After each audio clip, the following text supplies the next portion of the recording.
ಇನ್ನು ಇದೆಲ್ಲದರ ನಡುವೆ ಸಿಲಿಂಡರ್ ಅಷ್ಟೇ ಅಲ್ಲ, ಪೆಟ್ರೋಲ್ ಡೀಸೆಲ್ಗೂ ಕೂಡ ಸಂಕಷ್ಟ ಎದುರಾಗಿದೆ. ರಾಜ್ಯಾದ್ಯಂತ ಬಹುತೇಕ ಬಂಕ್ಗಳಲ್ಲಿ ಪೆಟ್ರೋಲ್ ಡೀಸೆಲ್ ಸಿಗ್ತಿಲ್ಲ.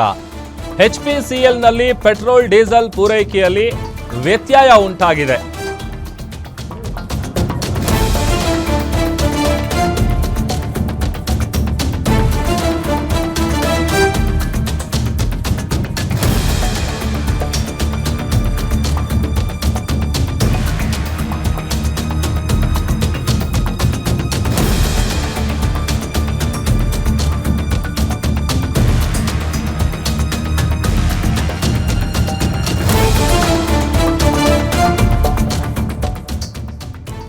ನೋಡಿ, ಕೇವಲ ಸಿಲಿಂಡರ್ ವಿಚಾರ ಅಷ್ಟೇ ಅಲ್ಲ, ಈಗ ಆಲ್ಮೋಸ್ಟ್ ರಾಜ್ಯಾದ್ಯಂತ ಎಲ್ಲ ಬಂಕ್ಗಳಲ್ಲಿ ಪೆಟ್ರೋಲ್ ಡೀಸೆಲ್ ಕೂಡ ಸಿಗ್ತಾ ಇಲ್ಲ.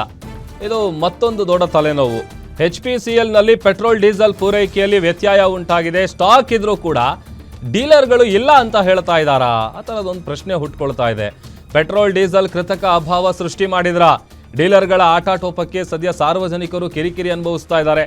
ಮತ್ತೊಂದು ಕಡೆ ಕೇಂದ್ರ ಸಚಿವ ಹರ್ದೀಪ್ ಸಿಂಗ್ ಪುರಿ ಅವರಿಗೆ FKCCI ಪತ್ರವನ್ನು ಬರೆಯಲಾಗಿದೆ. ಡೀಲರ್ಗಳಿಗೆ ಇಂಧನ ಪೂರೈಕೆಯ ನೈಜ ಸ್ಥಿತಿ ನೀಡುವಂತೆ ಮನವಿಯನ್ನು ಮಾಡಿಕೊಳ್ಳಲಾಗಿದೆ. ಈಗ ಆಲ್ರೆಡಿ ಒಂದು ಕಡೆ ಈ ಸಿಲಿಂಡರ್ ವಿಚಾರಕ್ಕೆ ಸಂಬಂಧಪಟ್ಟಂತೆ ಹೋಟೆಲ್ಗಳ ಪರಿಸ್ಥಿತಿ ಅಂತೂ ಹೇಳೋದೇ ಬೇಡ.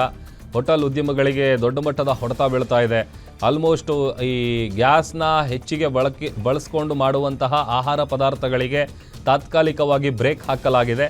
ಬದಲಿ ವ್ಯವಸ್ಥೆಗಳನ್ನು ಮಾಡ್ಕೊಳ್ತಾ ಇದ್ದಾರೆ. ಯಾರ ಹತ್ರ ಸ್ಟಾಕ್ ಇದೆ ಅಂಥವ್ರಿಗೆ ಮಾತ್ರ ಹೋಟೆಲ್ಗಳನ್ನು ನಡೆಸ್ತಾ ಇದ್ದಾರೆ. ಬಹುಶಃ ಅದೀಗ ಖಾಲಿ ಆಯಿತು ಅಂತ ಅಂದರೆ ಅವರು ಕೂಡ ಹೋಟೆಲ್ನ ಮುಚ್ಚಬೇಕಾದಂಥ ಪರಿಸ್ಥಿತಿ. ಇದೆಲ್ಲದರ ನಡುವೆ ಪೆಟ್ರೋಲ್ ಡೀಸೆಲ್ ವಿಚಾರ ಕೂಡ ದೊಡ್ಡ ಮಟ್ಟದ ತಲೆನೋವಾಗಿ ಪರಿಣಮಿಸಿದೆ. ಸ್ಟಾಕ್ ಇದ್ರೂ ಕೂಡ ಡೀಲರ್ಗಳು ಇಲ್ಲ ಅಂತ ಹೇಳ್ತಾ ಇದ್ದಾರಾ?